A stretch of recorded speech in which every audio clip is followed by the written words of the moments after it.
తాకట్లో ఉన్న మీ బంగారాన్ని విడిపించి ఆ రోజు ఆన్లైన్ రేటుకి కొంటాం. Sharma gold company. నమస్తే అమ్మా. అమ్మా, ఏ పూజ చేసినా భక్తి, భావం, ప్రేమ, అనురాగం ప్రధానం అంటారు కదా. మరి పూజకి మనం వేసుకునే వస్త్రంతో సంబంధం ఉందా? అంటే ఈ మధ్యకాలంలో నైటీ వేసుకొని పూజ చేస్తున్నారు ఆడవాళ్ళు, అది చాలా తప్పు అని ఒక కాంట్రవర్షియల్ వార్త నడుస్తూ ఉంటుంది. దాన్ని ఉద్దేశించి ఈ ప్రశ్న సంధిస్తున్నా. ఇప్పుడు వస్త్రము అంటే ఏంటమ్మా? ఇప్పుడు నైట్ గౌన్లు అనేది మా అప్పుడు లేదు. పంజాబీ డ్రెస్సులు కూడా మేము వేసుకోలేదు. ఓణి తర్వాత చీరలు. యూఎస్లో అయితే చెడ్డీలు అవి కూడా వేసుకుంటారు. పిల్లలు కూడా చిన్న చిన్న డ్రెస్సులు వేసుకుంటారు. ఆయా ప్రాంతాలకు తగినటువంటి శారీరకంగా ఆ డ్రెస్సులు ఏర్పడ్డాయి. అక్కడి వాతావరణానికి తగినటువంటి డ్రెస్సులు మనకు అలవాటు పడ్డాయి. చల్లగా ఉండే ప్రదేశంలో ఎక్కువ వేసుకుంటారు, థిక్వి స్వెటర్లు వేసుకుంటారు, తలకి చుట్టుకుంటారు. వేడి ప్రాంతంలో ఉండేవాళ్ళు చాలా లైట్ డ్రెస్సులు, చేనేత దుస్తులు వేసుకోవడము. అలాగే రాను రాను ఏమైపోయిందంటే స్త్రీలకు కొంచెం కంఫర్టబుల్గా ఉండేది పాశ్చాత్య దేశం నుంచి మనకు నైట్ గౌన్లు అనేవి వచ్చినాయి. ఆ వచ్చిన తర్వాత పంజాబీ డ్రెస్సులు వేసుకునే వాళ్ళు, చీరలు కట్టుకునే వాళ్ళు కూడా నైట్ గౌన్లు వేసుకుంటారు. నైట్ గౌన్లు వేసుకున్నంత మాత్రాన అదే పూజ చేస్తున్నారు అని అంటే తప్పేమీ కాదు. ఎందుకంటే నువ్వు వేసుకున్న వస్త్రము పొద్దున్నుంచి వేసుకున్నదా, అది అప్పుడే వేసుకున్నదా, అది ఆ నైట్ గౌన్లో పూజ చేస్తున్నప్పుడు చూసే వాళ్ళ భావన వేరుగా ఉంటుంది నాన్న. మనము హిందూ భారత సంస్కృతితో మనం పుట్టాము. ఇప్పుడు నేను ఒకరోజు ఎవరితోటో అన్నాను, పంజాబీ డ్రెస్ వేసుకున్నాను, పోయి వీడియోలో మాట్లాడనా అంటే, అయ్యో బాగుండదు మేడం, మీరు చీర కట్టుకుంటేనే బాగుంటుంది అని అన్నారు. యుఎస్ నుంచి ఆ రోజే వచ్చాను నేను.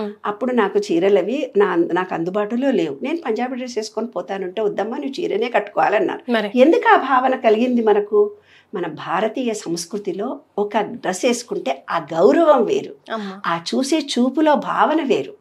ఏమ్మా, మనం కూడా నైట్ గౌన్ వేసుకున్నప్పుడు మనలో కూడా ఫీలింగ్ అంత బాగుండదు. మీరు వేసుకున్న వాళ్ళు కంఫర్ట్ కోసమే వేసుకున్నారు, కానీ అక్కడ పూజ చేసేటప్పుడు ఏదో వెలితిగా వాళ్ళ మనసులో ఇంటర్నల్గా ఉంటుంది. ఎందుకంటే మనం ఒక శాస్త్రీయ పద్ధతికి అలవాటు పడ్డాం. ఆ పద్ధతికి అలవాటు పడి ఆ రోజు మళ్ళీ ఇంకో నెక్స్ట్ పూజ చేసుకోగానే ఆమె ఆఫీస్కి వెళ్ళాలి. ఆ చీర కట్టుకుంటే బయట ఎంతో రెండోసారి కట్టుకున్నదో మూడోసారి కట్టుకున్నదో అది నా మలినమైన చీరనో ఆమెకి ఇష్టం లేదు. ఇంకో చీర కట్టుకుంటే మళ్ళీ అక్కడ పడేస్తే అది బొత్తుకోవాలి, డబుల్ పని అవుతుంది. ప్రాక్టికల్గా ఆ స్త్రీ ఆలోచించిందే తప్ప ఆమె మనసులో కూడా అయ్యో నేను నైట్ గౌన్ వేసి పూజ చేస్తున్నానే అన్న ఫీలింగ్ ఉందమ్మా. తప్పనిసరిగా మన భారతీయ సంస్కృతిలో ప్రతి మహిళకి ఆటోమేటిక్గా ఉంటుంది. చూసే వాళ్ళ ధోరణిలో, ఆలోచించే ధోరణిలో కొంచెం ఆ డ్రెస్ మీద ఇన్ని కామెంట్స్ జరుగుతున్నాయి ఇప్పుడు. కాబట్టి ఆమె కంఫర్ట్ చూసింది. ఈ డ్రెస్ కనుక నేను వేసుకొని పూజ చేసుకుంటే మళ్ళీ ఆఫీస్ డ్రెస్ వేసుకొని పోవచ్చు. ఆఫీస్లో ఎవరెవరో ముట్టుకున్న డ్రెస్సో పట్టుకున్న డ్రెస్సో దాని మీద ఏదో నెగిటివ్ ఉంటే పూజా గదిలోకి పోకూడదు కదా. ఇప్పుడు వేసుకున్న తర్వాత మళ్ళీ ఇది పడేసేసి ఉతికినా ఉతుకొచ్చు, లేకపోతే రాత్రికి వచ్చి ఇదే వేసుకోవచ్చు. కానీ నైటీ ఓన్లీ నైట్ వేర్ అని తెలుసు కదా, అది పూజకి ఎందుకు పనికి వస్తుంది, పనికి రాకూడదు కదా. ఆ నిమిషంలో ఒక డ్రెస్ వేసుకొని పూజ చేసుకొని స్నానం చేసింది, ఆ నైట్ గౌన్ వేసుకొని పూజ చేసింది, మళ్ళీ ఇంకో డ్రెస్ వేసుకొని ఆఫీస్కి వెళ్ళాలి కదా. వెనుకటి కాలంలో అంటే రాత్రి వేసుకునే డ్రెస్సు, పగలు వేసుకునే డ్రెస్సు, మధ్యాహ్నం వేసుకునే డ్రెస్సులు వేరే ఉండేవి. ఇప్పుడు మరి ఆడవాళ్ళు ఉద్యోగం చేయమని ఎందుకన్నారమ్మా? మీరు ఉద్యోగాలు చేయమన్నారు. అక్కడ నైట్ గౌన్ నైట్ వచ్చిన తర్వాత ఆమె పొద్దు స్తమానము ఏదో డ్రెస్సుతో అన్కంఫర్టబుల్గా ఉండి తన శరీరములో అంతా రిలాక్స్ చేసుకోవడానికి నైట్ గౌన్ వేసుకుంటే ఆ శరీరాన్ని బంధించిన పార్ట్లన్నీ రిలాక్స్డ్గా ఉంటాయి కదా. అక్కడ ఆఫీస్లో ఒక డిగ్నిటీతో ఉంటాం. ఏ చిన్న పిల్లలైనా సరే, ఆడపిల్లలైనా సరే, మగపిల్లలైనా ఇలా డ్రెస్ వేసుకున్నప్పుడు ఒక రకమైన ఫీలింగ్తో ఉంటాము, అది టైట్గా వేసుకున్నట్టుగా. మన శరీరం ఎప్పుడైతే మనను ప్రేమించాలని చూసుకోవాలమ్మా. మన శరీరంలో ప్రతి పార్ట్ని మనం ప్రేమించుకోకపోతే జబ్బులు వస్తాయి. ఏ పార్ట్కైతే నువ్వు శరీరం పట్టించుకోదో ఫ్రాక్చర్ అవుతుంది, కోసుకుపోతుంది. తలనొప్పి వస్తుందంటే నీ బాహ్యంగా తలను గురించి నువ్వు పట్టించుకోలేదు. అందుకే రోజు పూజ చేసే ముందు కానీ నీ శరీరంలో ప్రతి పార్టుకు కృతజ్ఞత, థ్యాంక్ యూ చెప్పాలి. ఇంత బాగా నాకు సహకరిస్తున్నావే, ఈ ఆత్మ ఈ శరీరంలోకి వచ్చిన తర్వాత నాకు ఇంత గొప్ప సహాయం చేస్తున్నావే, థ్యాంక్ యూ అన్నారు. ఈ శరీరం అనేది ఒక వస్త్రము అని అన్నారు. ఈ వస్త్రం పాడైపోతే ఈ ఆత్మ ఇంకో దానికి వెళ్ళిపోతుంది అని అన్నారు. కాబట్టి ఈ ఆత్మకి ఈ శరీరం అనే వస్త్రము మనకు వచ్చిన తర్వాత దాన్ని ప్రేమించాలి. ఆ ఆత్మ అనుకుంటుందట ఎప్పుడు చూసినా ఏడుస్తూ బాధలు కష్టం, ఇటువంటి దానికోసం ఈ జన్మ ఈ శరీరాన్ని ఇచ్చాను, వేస్ట్ ఈమెకి ఇవ్వద్దు అనుకొని రోగం వస్తుందంట మనకి. కాబట్టి రిలాక్సేషన్ అనేది ఎలా వచ్చింది, ఆమె వేసుకునే డ్రెస్ వల్ల ఆమె శరీరాన్ని కంఫర్ట్గా చూసుకొని దాన్ని ప్రేమించింది కాబట్టి వేసుకుంది. ఆమె కంఫర్ట్గా ఉన్న డ్రెస్ ఆమె వేసుకుంది. అట్లంటే మగవాళ్ళు ఇప్పుడు చెడ్డీలే వేసుకుంటున్నారు కదా, మనకు కూడా చూసేందుకు కొంచెం అట్టిట్టగా అన్ఈజీగానే ఉంది కదా, అయినా చూస్తున్నామా లేదా ఫ్యాషన్ అని. కానీ అమ్మ మీరే అంటారు కదా, పూజలో ముఖ్యంగా ఆ పాజిటివ్ ఎనర్జీ రిసీవ్ చేసుకోవాలంటే పట్టు వస్త్రాలకి ఆ పవర్ ఎక్కువ ఉంటుంది. అదే దాని కాటన్, సింథటిక్ అండ్ కరెక్ట్ మాట.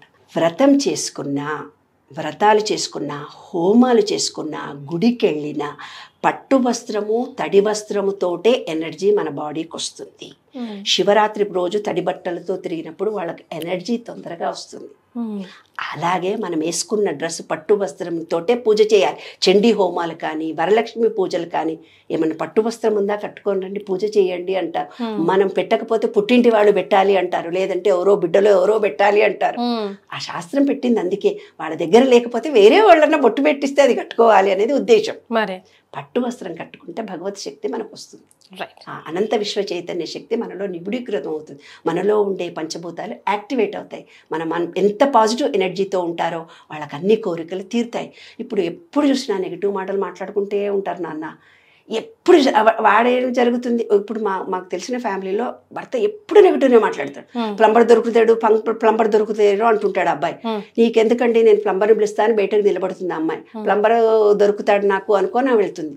అక్కడ ఎవరో రోడ్డు మీద పోతుంటాడు, ఎవరమ్మా ఎవరు బాబుని అంటే నేను ప్లంబర్నమ్మా అంటాడు. నాకు ప్లంబర్ దొరకడు అని మొగుడు నిలబడ్డాడు.